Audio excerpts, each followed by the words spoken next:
अस्सलाम वालेकुम रहमतुल्लाहि व बरकातुहू। महाराष्ट्र असम्बली इंतखाबात का ऐलान हो चुका है और 20 नवंबर को यहाँ वोट डाले जाएंगे। महाराष्ट्र की 288 लोकसभा सीटों में जिस सीट की सबसे ज़्यादा चर्चा है, जिस पर गुफ्तगू हो रही है, मुंबई में, महाराष्ट्र में, दिल्ली में और पूरे देश में, वो सीट है मुमरा। और मुमरा की वजह यह है कि यहाँ 50% से ज़्यादा मुसलमानों की आबादी है, इनका वोट है, लेकिन यहाँ सेकुलर पार्टियों से टिकट नहीं दिया जाता। डॉक्टर जितेंद्र अवार्ड पिछले 3 मरतबा से मिले हैं, उनको ही टिकट मिलता है। इस मरतबा उनके मुकाबले में खड़े हैं नजीब मुल्ला साहब, जो मेरे साथ मौजूद है। इनसे बातचीत करेंगे। ये भी पहले एनसीपी में थे, अब भी हैं। फ़र्क यह है कि पहले एनसीपी एक थी, अब 2 जगह है। तो अजीत पवार के साथ नजीब मुल्ला है और उनसे इनको टिकट मिला है, चुनाव लड़ रहे हैं। नजीब मुल्ला साहब, अस्सलाम वालेकुम। वालेकुम अस्सलाम। आप क्यों चुनावी मैदान में उतरे? आप शरद पवार को छोड़कर इधर अजीत पवार के साथ क्यों आ गए एनसीपी में? वाजिब सी बात है कि 2002 से मैं थाना म्यूनसिपल कॉरपोरेशन के अंदर चुनाव लड़ते आ रहा हूँ और अल्लाह का शुक्र है कि हमेशा कामयाबी मिली है। अलग अलग ओहदे पे काम किया है और इस थाने ज़िले के अंदर मुस्लिम तादाद ज़्यादा है और थाने महानगर पालिका में भी है। तो जब मुसलमानों की कॉन्स्टिट्यूंसी के अंदर 50% से ज़्यादा मुसलमान हैं, तो हम में से किसी को क्यों न मिले। हमारा रिप्रेजेंटेशन बढ़ना चाहिए, ये सोच कई साल से चल रही है।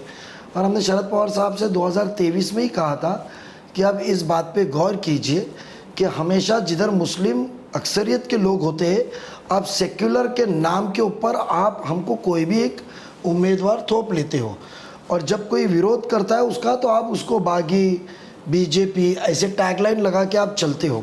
तो हम हमारे कम्युनिटी का रिप्रेजेंटेशन कब बढ़ाएंगे?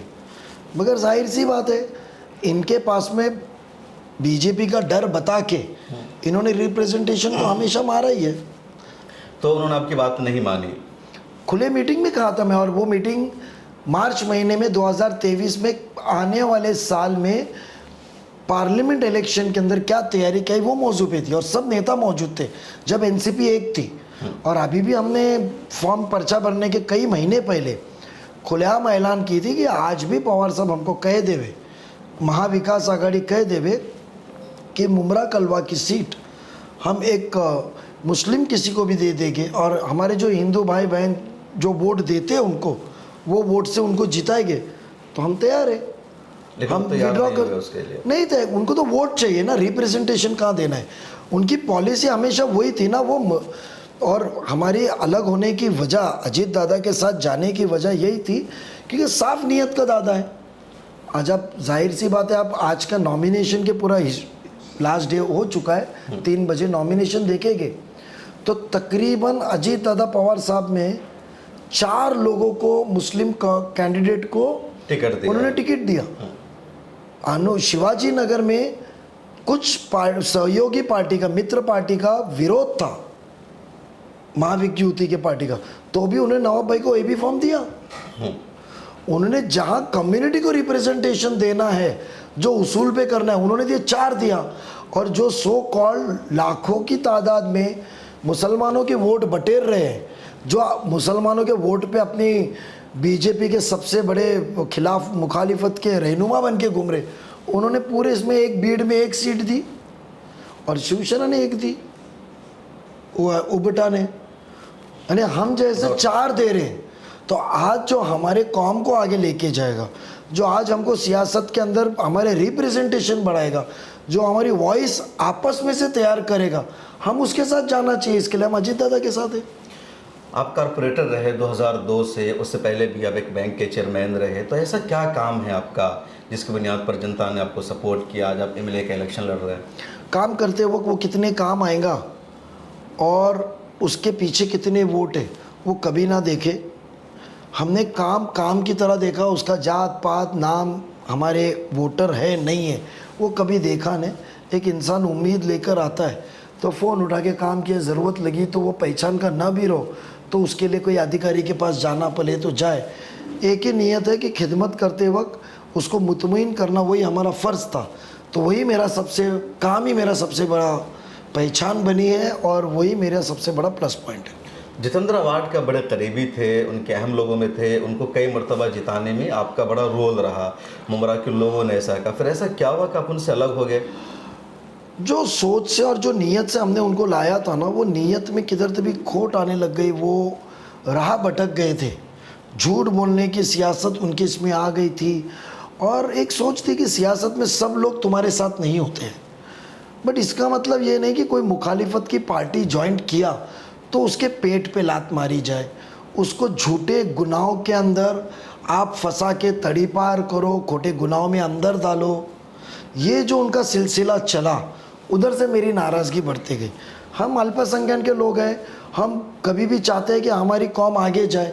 एक छोटा सा गुनाह आपके लिए तो बड़े लोगों के लिए आसान हो जाता है, आमदार खासदार के लिए, बट वो उसका करियर ख़राब कर देता है। पुलिस वेरिफिकेशन नहीं होता है, एक सादा झाड़ू वाला नहीं बन सकता है वो कॉन्ट्रैक्ट पे। मतलब किस तरह क्या डिटेल जरा सा बताइएगा। आप देखिए ना, जिसने मुखालिफत कब्रिस्तान के ऊपर किया उसके ऊपर झूठे गना हो गए। मैं मिसाल के तौर पे अभी एमआईएम के उम्मीदवार सैफ पठान के बारे में देखिए, तड़ी पार कर दिया। मुझे ना सैफ पठान को तड़ी पार कर दिया। सैफ पठान ने मुखालिफत किया, सच्ची बात कहा था जब भी। तो वो जो सैफ पठान के अलावा दूसरे भी लोग हैं, किसी का घर तोड़ना, किसी की दुकान तोड़ना। अब वो मुन्ना साहिल है, वो पहला शख्स है जिसने नजीब मुल्ला को और उसके साथ में जितेंद्र आवाड साहब को पैर रखने को जगह दी थी मुमरा कौसा की सियासत में 2003 में। और वो पहला शख्स है जिसने सबसे ज़्यादा मेहनत 2009 में मेरे साथ उनको जिताने के लिए की थी। वो शख्स का रुझान बदल गया है, दूर है उसके होटल तोड़ने को भेज देने का। तो ये कौन सा तरीका, ये कौन सी आपकी आवाम की खिदमत है जो मुसलमानों का रहनुमा बनकर दूसरों को तंज करता है? वो खुद नहीं चाहता कि हम उभर के आगे आए, वो चाहता है कि हम दरवाज़ा खोलने वाले, चाय पिलाने वाले, उसके हाजी हाजी करने वाले बन के बैठे, जो नजीब नहीं है। क्योंकि जब वो उनसे मैं मुलाकात किया, जब भी अल्लाह का दिया हुआ सब कुछ था। कॉलेज में मैं यूआर था, तो मैं एक रिप्रेजेंटेशन कॉलेज में कर रहा था ना उम्र के हिसाब से। कॉलेज की सियासत से निकल कर मैं कॉलेज की सियासत में था ही पहले से। तो कॉलेज की सियासत में तो मैं था, एक इलेक्टेड रिप्रेजेंटेटिव था कॉलेज में। तो उसके दौरान उनसे मुलाकात हो गई, कांग्रेस इंक्लिनेशन था, उनके साथ चला गया। एक ही साल, 1.5 साल के अंदर एनसीपी का तामीर हुई, तो उनके साथ एनसीपी में आ गया। एक सब हम यंगस्टर्स अलग होकर के जब 99 मैं कांग्रेस का पहले एनएसयूआई का वाइस प्रेसिडेंट बना। अच्छा, कांग्रेस से हैं? कांग्रेस से हम कांग्रेस का ओहदा पहला सियासत का लिया था। साथ में जब फिर सोच हो गई तो यंगस्टर्स उनके साथ सब आ गए, तो आप भी उधर चले गए साथ। तो बात ऐसी है कि उनसे दूर होने की वजह, और उसके बाद में फंड हम बहुत देते थे। कॉरपोरेशन में शिवसेना बीजेपी की सरकार थी, उनसे मैं लड़ता था, स्टैंडिंग में उनके लिए लड़ता था। बट वो टेंडर में जो परसेंटेज के नाम पे जो हुआ, सबसे अहम, बेचा गया हमारे पैसे को। हमने 1800 करोड़ रुपए के ऊपर दिया, मगर हमारी नीयत थी कि आप क्रेडिट लो, आप काम टेंडर किसको देने का दो, हमको पैसे में इंटरेस्ट नहीं है। बट जहाँ अल्पसंख्यक की आवाम है, जहाँ गरीब कलवा की आवाम है, उसको उसका फ़ायदा पहुँचे वो पैसे का। आज पानी की योजना अधूरी, कब्रिस्तान का क्या हाल है तुम देखो। ये कब्रिस्तान का क्या मामला है? लगातार मैं सुन रहा हूँ कब्रिस्तान इशू है। क्या इशू है कब्रिस्तान का? हकीकत में ऐसा मामला था ना, एक कब्रिस्तान जब हम उमरा में 2009 में चुन के गए, तो हमने एक सर्वे किया कि यहाँ की आवाम को क्या सहूलत देना है जी। प्लानिंग का दिमाग मेरा था। उस दौरान पे 2011 में जब मैं लीडर ऑफ अपोजिशन था, तो अवार्ड्स वहाँ कुछ भी फैसला करने का तो अवार्ड सबको कॉन्फिडेंस में लेते थे। उनको मीडिया के सामने की जाने की जल्दी अघाई होती है। उन्होंने मीडिया के सामने अनाउंस किया कि मैं कब्रिस्तान देने वाला हूँ मुमरा को। तो हम सोचे कि यार हमारे मोमिनों को फ़ायदा मिलने वाला है, वो क्रेडिट लिए तो उसमें हमारे को क्या मतलब है। हमने उनको क्रेडिट लेने को दिया। 2011 में जो रिजोल्यूशन कॉरपोरेशन में पास हुआ था, उस पर नजीब मुल्ला के साइन दिखेंगे आपको रिजोल्यूशन के ऊपर। कॉरपोरेशन से अशोक वैती और पांडुरंग पाटिल, ये 3 नाम दिखेंगे। हमने गवर्नमेंट को रिजोल्यूशन भेजा कि ये सर्वे ज़मीन के ऊपर आप कब्रिस्तान बनाइए। उसके बाद 2015 में अक्टूबर, मुझे अभी भी याद है, 15 अक्टूबर को हम संडे के दिन, जो वो ज़मीन के मालिक थे सुनील मित्तल, एक हमारा ऑफिसर था निम्बालकर, और एक कमिश्नर था जायसवाल जी, और मैं, संडे के दिन हम बैठ के उधर वो लैंड हैंड ओवर कराने के हमने उसको कन्विंस किया। एक्विजिशन में टाइम जाता था। वो लैंड जो सर्वे नंबर पे थी, जो तय किए थे हमने, उस शर्त के अंदर इतना तय हो गया था कि ये कब्रिस्तान की ज़मीन जो सभागृह ने मुकर्रर की थी ये जगह पे होना चाहिए। वो सभागृह की ज़मीन के ऊपर वो जो थी, सभागृह ने निर्णय लेता, हाउस ने, वो ज़मीन 2016 के बाद में मैं थोड़ा सा उनसे दूर हो चुका था कुछ मामले के वजह से, कभी फुर्सत में बताऊंगा। तो उस दौरान के ऊपर इन्होंने कत्ल खाना पीछे शिफ्ट करने की हमारी बात हो गई थी CRZ एरिया में, स्लॉटर हाउस, ये बात हुई थी। मगर ये बात नहीं थी कि कत्ल खाने की जगह पे कब्रिस्तान खुला है। शिफ्ट हुई थी, आप स्लॉटर हाउस शिफ्ट कर दो, आप कत्ल खाना हैंड ओवर करो, ये कब्रिस्तान हैंड ओवर करोगे। कब्रिस्तान हैंड ओवर होने के टाइम पे ये बात हुई, कमिश्नर क्या केसेस कुछ हो गए, हम लोग मसरूफ़ हो गए, साल सवा साल ऑपोजिशन स्ट्रॉन्ग चला, हम ऑपोजिशन में होने की वजह से स्टेट गवर्नमेंट से बहुत हमको झूठे चीज़ों में फरेब किया गया था, दूर हो गए। इन्होंने उस दौरान क्या किया, जो कब्रिस्तान की मुकर्रर जगह थी वहाँ से कब्रिस्तान को हटा के कत्ल खाने की जगह पे लेकर आया, स्लॉटर हाउस। हाँ, वो सबसे पहली खामी थी। यानी आपने कब्रिस्तान की ज़मीन, और उधर उनके चाहने वाला एक बंदा है, उसको बिल्डिंग पास करा के दी, R जोन करा के। आज जो उनका सब कामकाज देख रहा है, कौसर बाग करके मुमरा में एरिया है, वहाँ उसको लोग मानने वाले लोग हैं, वो आदमी ने बिल्डिंग वहाँ किया। तो वो बिल्डिंग जो बन रही है वो कब्रिस्तान की जगह पे बनी हुई है, जो नियत सभागृह ने पहले की है। तो कब्रिस्तान को जगह तो दिलवाई उन्होंने, वो जगह नहीं दूसरी जगह में, तो ऐसा है, दिक्कत क्या उसमें? ऐसा है कि जो चीज़ की जगह होती है वो चीज़ पे होनी चाहिए। STP प्लांट खाड़ी के नज़दीक बनता है क्योंकि वो नरमी की जगह उसको लगती है। कत्ल खाने में वेस्टेज होता है, STP ट्रीटमेंट के बाद पानी छोड़ना पड़ता है, तो वो नज़दीक। कब्रिस्तान नमी की जगह पे नहीं होनी चाहिए। जिधर बाजू में STP प्लांट है, सीवरेज ट्रीटमेंट प्लांट है, नाला है, जिधर स्लश है उधर नहीं होनी चाहिए ना। जो मजबूत जगह है उधर होनी चाहिए, ऊंची जगह उधर होनी चाहिए। उस तो खाड़ी की जगह पे जो थी उधर उन्होंने वो डाला कब्रिस्तान को। और 17 करोड़ रुपए अभी तक खर्चा करेंगे आप तो कब्रिस्तान देखेंगे तो रोड के 1-1.5 फुट ऊपर ही है। तो जो भरी हुई ज़मीन के ऊपर कब्रिस्तान नहीं बिल्डिंग बनाए और खड्डे के अंदर कब्रिस्तान लाके पूरा पैसा किया, वो भी कई बिल्डरों का मट्टी खोदने का। कब्रिस्तान की मट्टी ने, उनका एक वीडियो है कि मैंने बाहर से पैसा लाया, ये लाया, वो लाया, सूरत से मट्टी लाया। जबकि एक ऑडियो क्लिप है 2 बबलुओं के नाम पे, बबलू सैयद और बबलू शेमनाथ, दोनों उनके कार्यकर्ता है, आज भी सामने एक दूसरे से झगड़ रहे हैं। और उन्होंने बताया कि मट्टी मुमरा स्टेशन के सामने एक बिल्डिंग का काम चल रहा था, वहाँ से उठा के कॉरपोरेशन से करोड़ रुपए लिया और वो याद डाला। वो पहला हमारा झगड़े की वजह थी कि आप हमारी आखिरत की चीज़ में आपने तो 1-2 बगैर पूछे हमें जगह बेची, आपने कब्रिस्तान की जगह अफरा तफरी किया, आपने हमारे ईमान के साथ सौदा किया। उस दिन तय किया कि भाई ये इंसान के साथ अलग होना है। कब्रिस्तान के मामले को लेकर पहला कब्रिस्तान, दूसरा उन्होंने जो हमारे ईमान के साथ खेला है।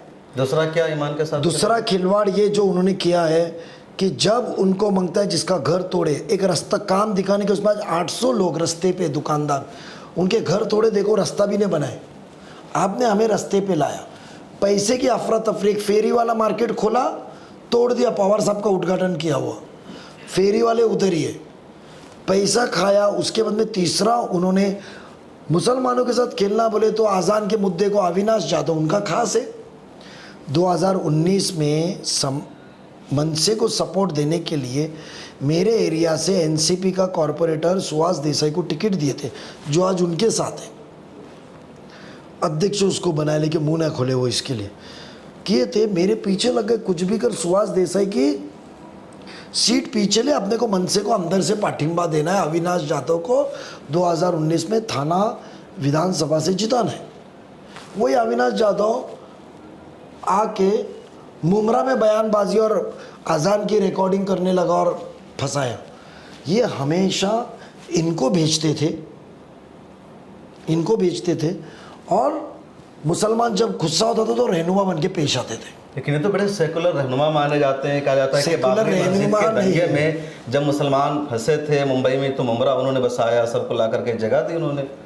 देखो सर क्या है मालूम है क्या, वो अभी इतना फेंकते हैं, वो झूठ बोलने में बहुत माहिर है। अवार्ड साहब 92 में कहाँ थे ये चेक कर लीजिए।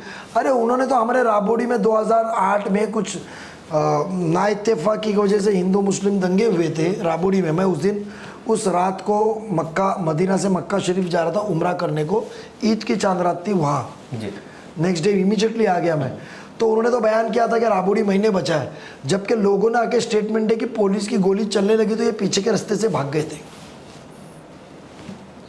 तो वो बोलने को तो कुछ भी बोलेगा, क्योंकि आज तक वेरिफिकेशन किसने किया है। लेकिन मुमरा के मुसलमान मानते हैं कि वो सेकुलर नेता है और इसीलिए 50% आबादी के बावजूद हम जितेंद्र आवाड को अपना नेता मानते हैं, उनको वोट करेंगे, वो सेकुलर है। उस दौरान पे कोई भी सेक्युलर, आपको मैं कहा ना, कोई भी सेक्युलर बंदे को देते तो वो जीत गया था। अच्छा, 2009 में कलवा में यहाँ के लोगों ने जितेंद्र आवाड साहब को -12,000 अप्रॉक्सीमेट माइनस थी माइनस। ये तो मुमरा की मोहब्बत जो हमने जगाई थी, 27,000 प्लस दिया और वो 16 के 15,000 वोट से जीत के आए।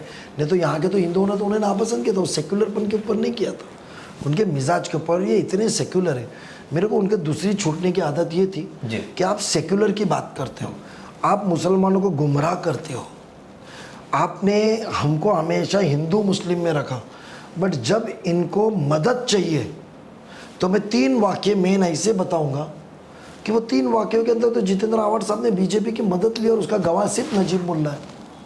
बीजेपी की मदद ली आरएसएस की, जितेंद्र आवाड ने? जी,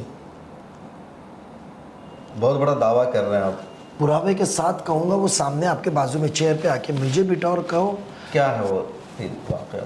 सबसे पहले तो जितेंद्र आवाड साहब अंदर से पूरे बीजेपी के मिले हुए इंसान हैं।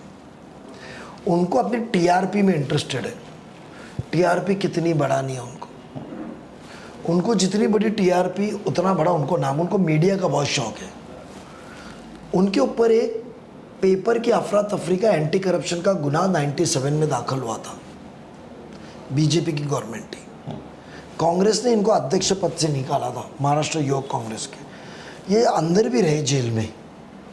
वो केस क्लियर कराने के लिए सुबह शाम हम तो धनंजय मुंडे, गोपीनाथ मुंडे जी के पास जाके रामटेक पे बैठने के, वो उप मुख्यमंत्री भाजपा थे हमारे। उनके यार बर्थडे में शरद पवार साहब को छोड़ के तो वो मिलने को हम उनको गए थे, पवार साहब को मिलने को नहीं गए थे 98 में। 98 में हम पवार साहब को मिलने को नहीं गए थे। और जब भी 98 में जो अध्यक्ष थे भाजपा के यहाँ, वो प्रभाकर सावंत जी थे। आप उनको पूछ सकते हो कि प्रभाकर सावंत जी अभी एनसीपी में हमारे साथ ही है, वो पूछ सकते हैं, कलवा में ही रहते, कि ये बात सच है कि झूठ है। मैं खुद बैठा था 12 दिसंबर को, बाला साहब ठाकरे आए थे व्हाइट एंड व्हाइट में रामटेक पे, हम लोग बाहर सोफे में बैठे थे। मुंडे साहब ने बोले जितेंद्र 2 मिनट रुक, बाला साहब जाने के बाद हम लोग ने बुके दिए। जब मैं कहा पवार साहब को मिलने चलो, तो उन्होंने कहा नहीं नहीं, अपने को काम इनके पास है। बिल्कुल, दोनों का बर्थडे 12, दोनों नेता का, हमारे आदरणीय नेताओं का बर्थडे 12 तारीख को आता है। उन्होंने बीजेपी के सुबह शाम बाकायदा पैर पड़ के उन्होंने माफ़ी मांगी थी और कहा था केस खत्म करवाने के, केस खत्म करवाने को, और उन्होंने ये सरेंडर हो गए थे। इनको जब जब तकलीफ आई, ये बीजेपी के आरएसएस का साथ ले गए। मगर मुसलमानों के मसले हल करने की बात आई तो आप सवाल नहीं कर सकते, आपको बीजेपी का डर बताएंगे। दूसरा क्या वाक़या? एक तो पहला वाक़या आपने बताया, दूसरा इनकी वेलॉक्स करके एजेंसी थी। वेलॉक्स की एजेंसी के अंदर जीएम ऑफ मारुति मुलुंड की, जीएम ऑफ मारुति के लिए फडणवीस साहब के पैर पड़े हैं, मेरे पास कुछ नहीं है, मैं भूखा हूँ, मेरा कुछ काम धंधा नहीं है, मैंने कभी कुछ कमाया नहीं। और वहाँ बैठ के फडणवीस साहब से कॉम्प्रोमाइज़ करके, अब जो सत्ते पे रहता है ऑपोजिशन को मदद करता ही है, उनका काम है। फडणवीस साहब ने कोई गलत नहीं किया, मदद के तौर पर। ये जो इतने उसूल की बात करते हैं हमसे, तो ये उसूल पे है का? सेकुलर नेता वो होता है जो आपने जो बोले वो बातों पे रहता है। इनका चेहरा एक दो है। मेरी वजह अलग होने की हो गई कि हमने जिसको चाहा बनाने में खून पसीने के, ये तो झूठा निकले, अपने जाती मफाद के लिए तो किधर भी सो जाते। जीएम से वेलॉक्स की एजेंसी जो साई कृष्णा की कैंसिल हुई थी मुलुंड की, वो उनसे दिलाई उन्होंने।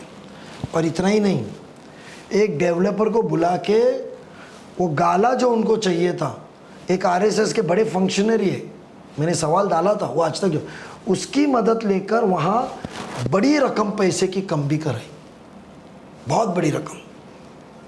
उसके घर पे जाके चेंबर में बैठते थे, ताल्लुकात लेते थे। इनॉग्रेशन को उसको बुलाया था, इनॉग्रेशन।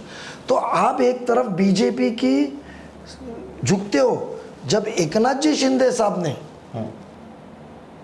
शपथ ली सीएम की। रात को मेरे को फ़ोन करके कहा कि नजीब, वो पहले मुझे नजीब बोलते थे, आजकल मुल्ला बोलते, क्योंकि यहाँ उनको हिंदू वोट मुझे मिलते दिख रहा है, तो वो हिंदुओं का एहसास जताना चाहते मुल्ला मुल्ला करके।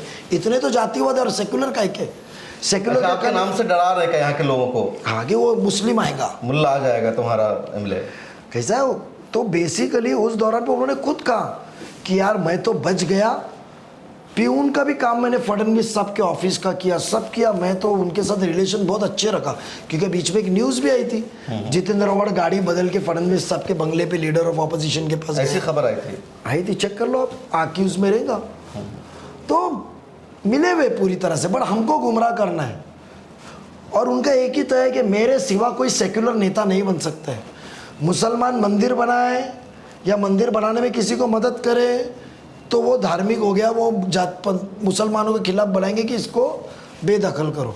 मुसलमान ने मस्जिद बताया तो यहाँ बोलेंगे कि इसको हिंदुओं ने एंट्री मत दो, ये बहुत जातिवाद है, देखो मस्जिद ही बनाता है, ऐसा करते हैं। हाँ, मगर वो दोनों चीज़ कर सकते हैं, वो बीजेपी को भी मिल सकते हैं, आरएसएस को भी मिल सकते हैं, और उनके खिलाफ हमसे बात भी कर सकते हैं। तो आप 3 वाक्य बता दो, आपने बताया, तीसरा क्या 3 वाक्य? बताया ना, एक गाला, अच्छा, एक केस और मारुति की एजेंसी। अच्छा, मारुति की एजेंसी है। 3 और तो कुछ आगे के लिए रखिए। अच्छा, कुछ और आगे के लिए रखना है। मैंने सुना यहाँ टोरेंट एक बड़ा इशू है, लोग बता रहे थे मुझसे बातचीत में। बहुत ही अफसोस की बात है कि हमने इलेक्शन जब जीता उस दौरान लाइट का बहुत बड़ा मसला था। हमने आवाम को गली गली में जाके, नजीब मुल्ला और टीम ने जो आज सब साथ में है, उन्होंने कहा था कि हम 100 दिन में लाइट की व्यवस्था को सुधारेंगे। अजीत दादा साहब ने 200 करोड़ रुपए के ऊपर दिया फंड कि इंफ्रा सुधारो। एक एचटी लाइन थी पहाड़ के ऊपर से आयरोली से भी नीचे लेकर आए, बहुत मेहनत की, 10-10 बार मीटिंग अरेंज की है। इनको कंटाल आ गया मेहनत करने का, इनको किसी ने स्कीम दिया कि प्राइवेटाइज करो और ये करो। इन्होंने अपनी एरिया को, जो गोर गरीब, जो यहाँ की आवाम है, जिन्होंने आपको वोट किया, उनको बेच डाला। जबकि पता है कि बाजू के शहर में, भेवंडी में, मुस्लिम हल्के के अंदर टोरेंट की बहुत शिकायत थी लूट मार की। सरचार्जेस बहुत है, बिलिंग ओवर इन्वॉइस हो जाता है, इनके मीटर्स फास्ट रहते, टेस्टिंग भी इनके पास ही करो। तो ऐसा है कि जो बनाता है वही स्क्रूटिनी करेगा तो रिपोर्ट मैच ही होने वाली है। ये सब चीज़ में पता होते हुए भी इन्होंने डिमांड की, और ये हम नहीं कहते, on the floor of the house उस दौर के मुख्यमंत्री फडणवीस साहब ने कहा कि मुझे आश्चर्यचकित झालो, मराठी में कहा कि मुझे आश्चर्य हुआ, बहुत ही हैरानबाजी हुई, हैरान हो गया मैं कि वहाँ का स्थानिक आमदार, लोग तो लड़ते हैं, इनकी ऑर्डर के साथ मालेगांव की ऑर्डर थी।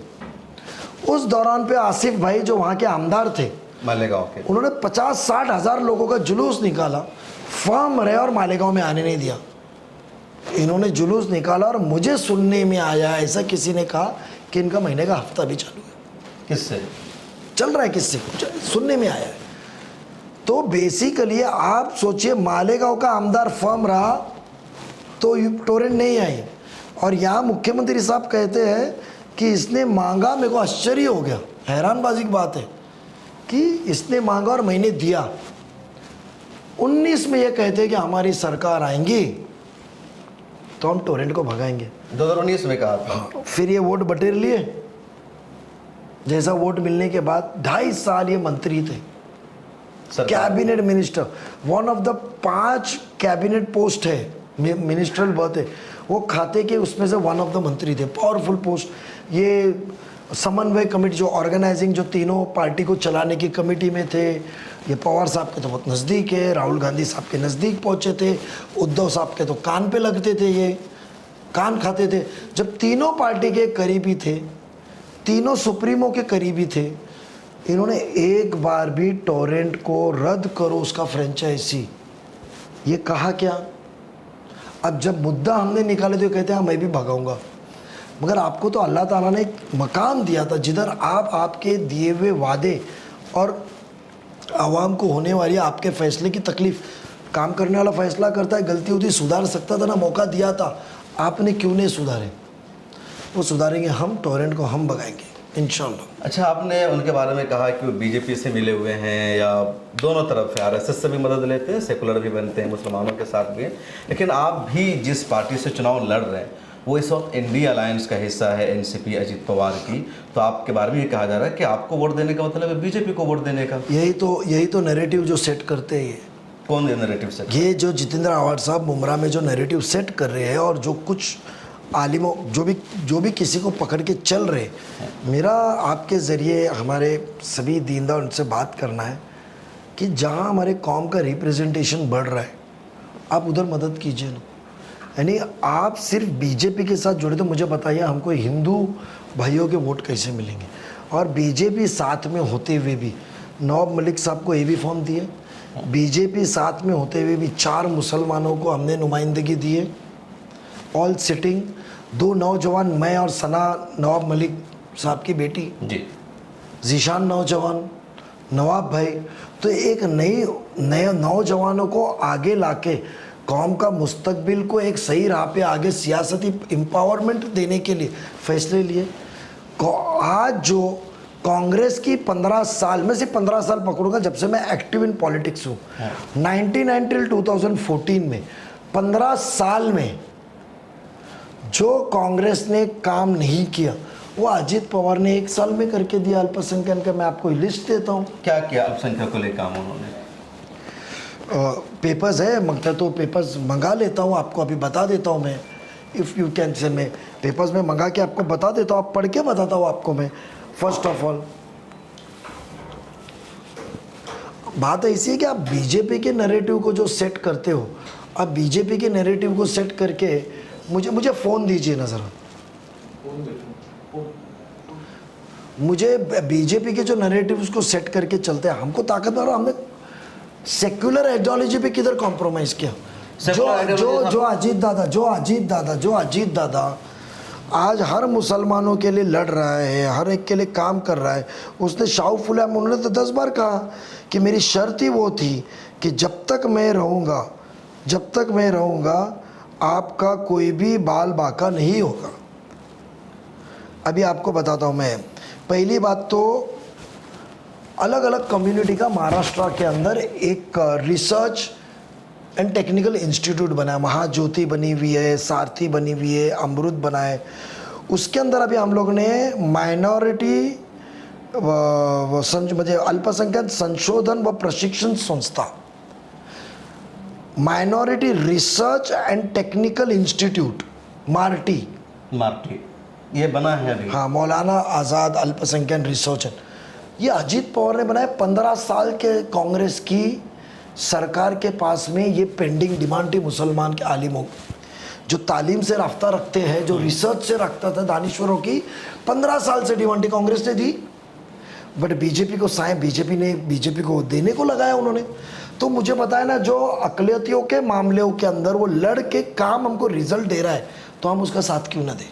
क्यों हम एक वहम में रहे? हमारे मस्जिदों में नमाज़ पढ़ने से कोई रोकना नहीं है, मस्जिद के आबाद होते जा रही है, दरगाह आबाद होते जा रही है, तो हमको रोक रहा कौन है? आप ये मिसटेकन क्यों कर रहे हैं? आज उन्होंने उतना बनाया नहीं, उसकी स्टाफ सैलरीज और रिसर्च के लिए 6 करोड़ रुपए देके ऑफिसर्स भी अपॉइंट किए उन्होंने। यानी सिर्फ एक घोषणा होती है, एक अनाउंसमेंट होता है, इन्होंने बनाया और शुरुआत भी की। ये महाराष्ट्र गवर्नमेंट के लिए। अच्छा, नहीं कहा मुंबई में है? मुंबई में रहेगा ऑफिस।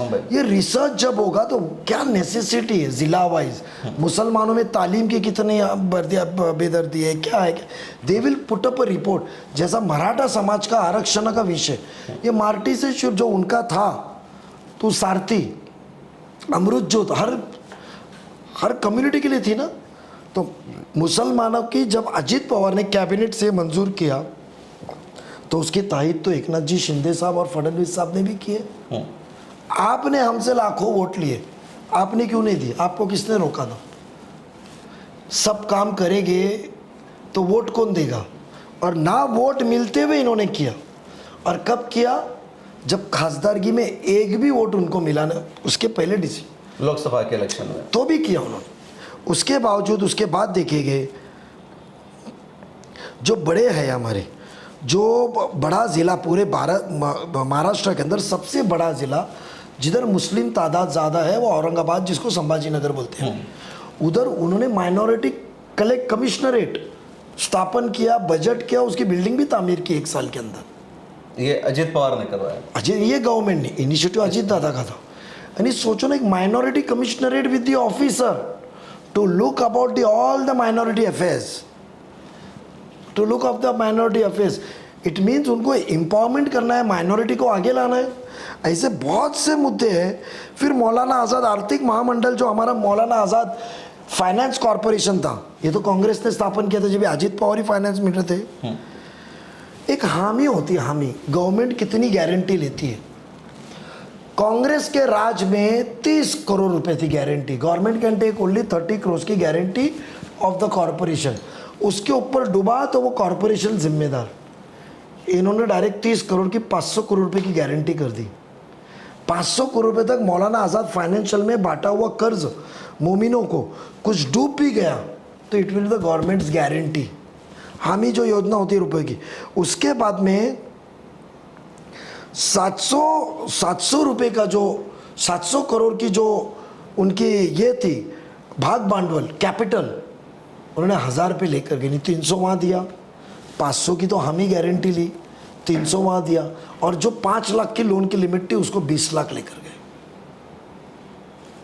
इट मीन्स ये तो कभी हुआ नहीं। ऐसे तकरीबन इतने बड़े बड़े मुद्दे हैं जो अजीत पवार ने कराए। अजीत पवार स्कूल, हाँ, मतलब आप कह रहे हैं कि अजीत पवार की जो आइडियोलॉजी है वही है जो शरद पवार की है।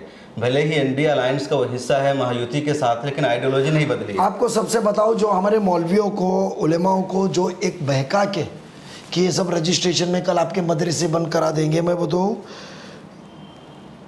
मदरसों में जो टीचर्स पढ़ाते हैं जी, जो डीएड शिक्षक को 16,000 रुपये और बीएड को बीएससी बीएड रह गए उनको 18,000 रुपये की टीचर्स दिया। पहले बहुत कम रकम। हाँ, अभी पहले ये खबर आई, 1 हफ्ता पहले ये ऐलान किया कि महाराष्ट्र में टीचर्स की सैलरी बढ़ाई गई। बताओ मुझे, आपने मस्जिदों से लोकसभा में ऐलान किया, जो भी किया सब किया, बट वो इंसान नहीं, मस्जिदों से ऐलान नहीं हुआ लोकसभा में। नहीं, मस्जिद बोलो, खुतबों के अंदर से, माफ़ी चाहता हूँ, बट स्लिप ऑफ टंग है, बट जो ऐलान कुछ रिकॉर्डिंग्स और इससे जो किए थे, अपील आई थी, बहुत गलत मैसेज गया था। बट अजीत पवार जी अपने एजेंडे से हटे नहीं। उन्होंने जो अक़लियतों के लोगों को कमिटमेंट दिया था, जो कमिटमेंट उन्होंने, जो मैं कन्वेंशन मेरी सदारत के अंदर जो उधर किए थे निज़ामत के अंदर न्यू बॉम्बे में, उसमें जो दिया था उन्होंने पूरा किया। और वो सब पूरा तो ये महायुति सरकार ने की। तो जो काम आपको करके दे रहा है तो उसमें बीजेपी के टैग की ज़रूरत क्या है? जितेंद्र आव्हाड साहब यही चाहते हैं कि मेरे निकम्मेपने का, मेरी चोरी पकड़ी गई है, इंसान आया है जो मेरा पर्दाफाश करते जा रहा है, मैं उसका जवाब नहीं दे सकता हूँ कि मैंने टोरेंट क्यों नहीं हटाया, मैं 2.5 साल क्यों बात नहीं किया, मेरी कब्रस्तान की मट्टी की चोरी के ऊपर मेरे साथियों को मैंने क्या एक्शन ली, मैंने स्कूल में पानी नहीं है, दरवाजे टूटे हुए, मैंने तवज्जो क्यों नहीं दी, स्कूल के अंदर 53 टीचरें क्यों नहीं है, पानी के लिए 220 करोड़ रुपया महानगर पालिका ने दिया था, उसकी तवज्जो क्यों नहीं दिया, पानी के टाँकी क्यों नहीं बने, आज भी क्यों लोग प्यासे हैं, पानी क्यों बिक रहा है, दादागिरी क्यों बढ़ी, मुंब्रा के अंदर ड्रग्स 2009 के बाद क्यों बढ़ा, ड्रग्स बेचने वाले मेरा कैंपेन कर रहे हैं on the news, on the YouTube, मैंने उनको रोका क्यों नहीं, उनके ऊपर एक्शन लिया क्यों नहीं। ये सब चीज़ का जवाब का एक ही जवाब है रोकने का, नजीब को वोट बोले तो भाजपा को वोट। तो आप बताइए, आज मैं आपके ज़रिए सभी दानिश्वर लोगों से, दीनदार लोगों से पूछना चाहूँगा कि जब हम हमारे मुसलमानों के मसले हल करने के लिए आए ले, जिनके साथ हमको हिंदू भाई भी पसंद कर रहे हैं, तो इन्होंने जो चोरी की है, निकम्मे की, ड्रग्स को बढ़ावा दिया, जो काम किया है, तो क्या आप सिर्फ एक बीजेपी के मुद्दे पे करोगे?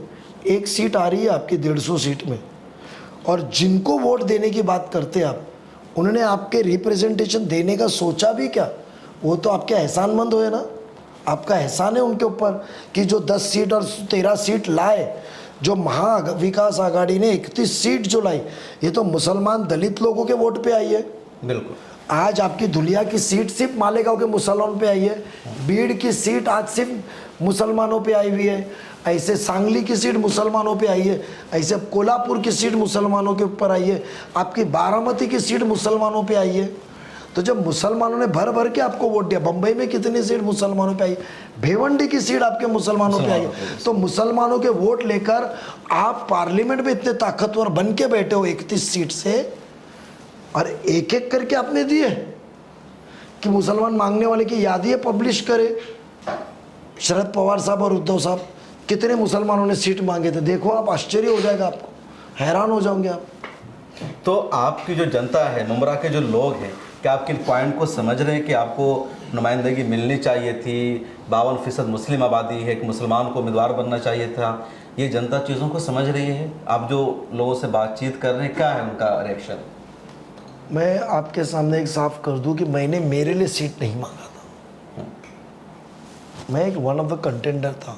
अच्छा। मगर मैंने आवाम के सामने खुले आम कहा था कि अगर पवार साहब एक मुस्लिम नुमाइंदा, समझो हमारे वो भाई साहब एक सीनियर है वहाँ, सैयद अली भाई साहब, सैयद अली अशरफ भाई साहब, उनको देते हैं, और 15 साल के जो अभी सिटिंग एमएलए है जितेंद्र रावत साहब कहते हैं कि मेरा सच्चा साथी है और मुसलमानों का हक है, मैं तो एमएलसी या कुछ ले लूँगा और मैं जो मेरे हिंदू भाई बहनों के वोट सैयद अली भाई साहब को दूँगा, जितने मेरे फॉलोअर हैं, तो मैं पर्चा नहीं भरता। आपने कहा था ये माइक पे, स्टेज पे से कहा था। कितने दिन पहले? 1 महीना पहले कहा, उसके बाद 15 दिन पहले कहा, फॉर्म भरने के पहले कहा, फॉर्म भरने के बाद कहा कि 4 तारीख तक आपको टाइम है विड्रॉ करने का।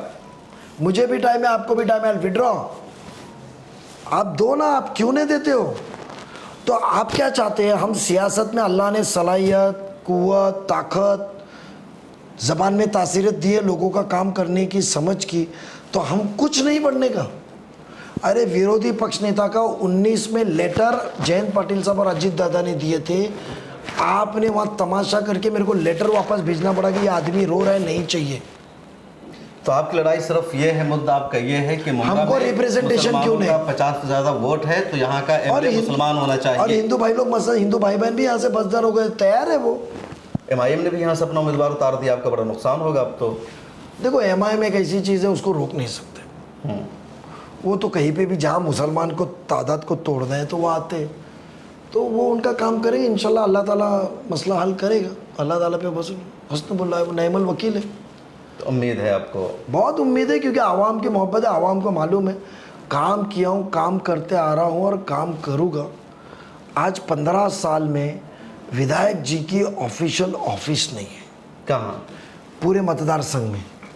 आज हम इलेक्शन जीतने के पहले ये ऑफिस देखिए, परमानेंट ऑफिस है, मुमरा में परमानेंट ऑफिस बनाएंगे। एक उनका कंटेनर है सरकारी जगह पे, एक ताबे में लेने के लिए रखा हुआ कलवा में। उनको इंक्रोचमेंट करना आदत है ना, सरकार की जगह बोले तो मेरे घर की, उधर कंटेनर रखा हुआ है, उनको पूछेंगे तुम्हारा, तो बोलेंगे नहीं मेरा नहीं है ऑफिशियली। और एक उनकी एक पहले माले पे कोई एक जगह ली हुई थी जो एनजीओ की थी। जब हमने ऑफिस खोली कौसा में, उसके बाद ऊपर का बोर्ड उन्होंने चेंज किया। उनका कोई बैठने का ठिकाना नहीं है कि बंदा जाए और लेटर लेकर आए। 15 साल में किसी को लेटर चाहिए तो थाना जाना पड़ता है। मुमरा में लेटर दो, 3 दिन बाद डिलीवरी मिलती है। ऐसी कोई मकाम नहीं है। आप पहला आमदार है जो इतनी बड़ी तादाद में जुन के आता है, इतनी गुरूर और तकब्बुर में जी रहे वो कि आवाम की फिक्र ही नहीं है, क्योंकि उनको एक कला है कि आवाम को गुमराह झूठ बोल के गुमराह करना। बिल्कुल। तो हमारे साथ है जनाब नजीब मुल्ला, कारपोरेटर रह चुके हैं और मेयर बनते बनते रह गए 2 वोट से, वरना मेयर भी रहते। लंबे अरसे तक कारपोरेटर के तौर पर उन्होंने समाज की खिदमत की। तो कुर्बानी थी मेयर की, हमारे कुर्बानी दी आपने। वो कुर्बानी इसके लिए थी कि 2009 में जब राजन केनी शिवसेना से उम्मीदवार थे, उनकी एक ही नाराज़गी थी कि नजीब मुल्ला मुमरा में आया, कौसा मुमरा में, और उसने साथियों को लेकर आया, मैनेजमेंट संभाला, सबको रुझान पतली किया। क्योंकि उस दौरान पे मैं कोकन बैंक का सदर था, कोकनी वोट्स उधर अच्छे हैं, मकामी लोग थे। और राजन केनी यहाँ से 12,000 प्लस, और जहाँ से वो जीत के आया था माइनस हो गया मेरी वजह से। उसका गुस्सा, जब वो कांग्रेस से 12 में चुन के आया था नगर से, वो उसका गुस्सा यही था कि ये शख्स ने मेरे को आमदार बनने नहीं दिया, तो मैं इसको नगर सेवक बनने की, अपना महापौर बनने क्यों दूँ। तो जो कुर्बानी आवाड़ साहब के पे नुकसान मुसलमानों का ही हुआ है, उनके किरदार में और ओहदे में कोई नुकसान नहीं हुआ है, नुकसान सिर्फ हम लोगों का हुआ है। एक आखिरी सवाल, आप एनसीपी में अजीत पवार के साथ हैं, अगर एनसीपी से आपका रिश्ता बाकी नहीं रह पाता है तो क्या बीजेपी या शिवसेना ज्वाइन करेंगे कभी? नहीं, कभी नहीं। क्यों? देखो ऐसा है कि एनसीपी में मुझे पता है, मुझे वो नेता पे विश्वास है, और पिछले 4-5 वाक़ये हुए जो मैं बता नहीं सकते इनके अंदर आपको, क्योंकि वो सियासती होता है, बैलेंसिंग करके चलना पड़ता है। बट ऐसे वाक़ये हुए थे ना जहाँ कौम को जब ज़रूरत थी तो अजीत दादा पवार वहाँ पहुँचा था। तो मुझे मालूम है कि ये किसी के साथ में भी सरकार में जाए, अजीत पवार साहब ऐसी शख्सियत है, इंसानियत के लिए काम करने वाला शख्स है, वो जात पात देखता नहीं है, और हम भी वही सिलसिले से काम करते हैं। और उन्होंने मदद की थी, इसके लिए मैं नहीं चाहूँगा कि वहाँ वो आज़ादी और आवाज़ नहीं मिलेगी। तो जहाँ आवाज़ नहीं मिलेंगी, जहाँ मैं इंसाफ अपनी कौम को नहीं दे सकता हूँ, मेरे भाइयों को बहनों को नहीं दे सकता हूँ, तो एक बार सियासत छोड़ दूँगा, बट उस तरीके का मैं अपने आप को बेच नहीं सकता। उन पार्टियों में नहीं जाएंगे, नहीं बेच। अजीत पवार और शरद पवार में मुसलमानों के ज़्यादा हमदर्द कौन है, ज़्यादा सेकुलर कौन है? मुझे याद है जब 99 में राष्ट्रवादी बनी थी, और 2002 में जब पहली बार मैं राबुड़ी, जो मुस्लिम हल्का है थाने शहर के बीचों बीच का, मुमरा का उलवा में नहीं आता है, वो बहुत ही अहम हिस्सा है वो थाने शहर का, उस हिस्से से जब मेरा गांव है वो, तो लड़ने के लिए गया तो मुझे बहुत दिक्कत हुई। शरद पवार साहब पे लगे हुए 92 के बॉम्ब राइट्स के इल्ज़ाम के डिफेंस मिनिस्टर होते हुए उन्होंने मिलिट्री नहीं भेजी। क्या बोला 92 में? इल्ज़ाम जो कांग्रेस वाले जब सामने मुसलमान कांग्रेस ने लगाया इल्ज़ाम। उस वक्त जो बड़े थे, मेरी उम्र तो बहुत कम थी, कांग्रेस ने नहीं, मुसलमानों ने। अच्छा। कन्विंस करना बहुत मुश्किल हो गया था कि कहाँ तुम गए, ये मुसलमानों के मुखालिफत है, और मैं समझाता था पवार साहब ऐसे नहीं है। मुझे आज भी विश्वास नहीं था, बट इल्ज़ाम बहुत लगे कि वो बाबरी मस्जिद के जब राइट्स हुए थे तो पुलिस नहीं काम कर रही थी, गवर्नमेंट कांग्रेस की थी, तो आपने डिफेंस मिनिस्टर में रहते हुए मिलिट्री भेज के कंट्रोल करना चाहिए था, आपने मिलिट्री नहीं भेजी, क्योंकि ऐसे इल्ज़ाम लगे। फिर मौलाना बुखारी साहब के मर्डर के ऊपर कुछ इल्ज़ाम लगे थे, तो बहुत से इल्ज़ाम लगते आए थे। हमको कन्विंस करना पड़ा कि साहब का ऐसा कुछ नहीं है, मिसअंडरस्टैंडिंग, एक नैरेटिव तैयार किया गया है उनके हवाले से। हाँ, उनके हवाले से बहुत मेहनत करनी पड़ी, और उसके सच्चाई मुझे कुछ मालूम नहीं है, तो बहुत मेहनत करनी पड़ी। मगर अजीत दादा के साथ जाते वक्त और बीजेपी के साथ दादा जा रहे, 1 मिनट की दिक्कत नहीं हुई ना, मुझे कोई मुसलमानों को कन्विंस करना पड़ा। पूरे महाराष्ट्र से 20,000 लोग वो कन्वेंशन में आए थे, 20, हर गांव से एक रिप्रेजेंटेशन था, 5 गाड़ी 10 गाड़ी, और हर एक को यकीन था कि ये आदमी साफ नीयत का, साफ किरदार का, इसके ऊपर एक भी दाग नहीं है, ये जो बोलेगा मैं मदद करूँगा तो एड़ी चोटी का मदद करेगा, और उसने मोमिनों के लिए करके दिखाया। इतना जो काम है 15 साल में नहीं हुआ, ये करके दिखाओ अजीत दादा। तो इसमें दिक्कत हमको जब पवार साहब के साथ जुड़े थे जब भी ज़्यादा हुई थी, अजीत दादा के साथ जुड़ते वक्त तो 1% भी नहीं हुई। आज भी लोग कहते हैं क्या कि दादा के जैसा बंदा नहीं है, फिर बोलते हैं अरे बीजेपी को मत देखो, तो वोट देते। ज़ीशान सिद्दीकी अब आपकी पार्टी में आ गए हैं, नवाब मलिक भी है, उनकी बेटी भी है, तो अब आपको ज़्यादा तक़वियत मिल रही कि कई बड़े चेहरे आ गए। आप अकेले रहते तो शायद लोग कहते कि भाई तुम अकेले हो इधर। नहीं, नवाब भाई तो आए बाद में, पर सबको मेरा और दादा का रिश्ता मालूम था। अच्छा, और मुझे सबको पता था मेरा उनके साथ करीबी रिश्ता है। उन्होंने बहुत मुझे मदद की है हर चीज़ों में, और बहुत साथ भी दिया, और मुझे बहुत मोहब्बत भी करते। कभी भी उन्होंने मुझे ऐसा दूर नहीं, बहुत नज़दीक करीब से रख के पहले से खाने को टेबल पे बिठाना। वो इंसान बहुत नरम दिल का है, और बहुत से वाक़या है। बट बेसिकली नवाब भाई है तो एक ताकत बन रही है।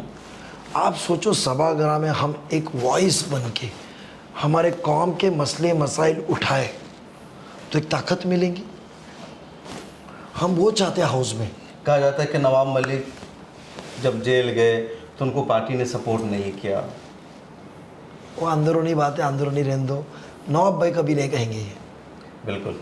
तो हमारे साथ है नजीब मुल्ला साहब, नौजवान लीडर हैं और मुमरा कलवा के उम्मीदवार हैं एनसीपी अजीत पवार से। नौजवानों के दिलों की धड़कन समझे जा रहे हैं।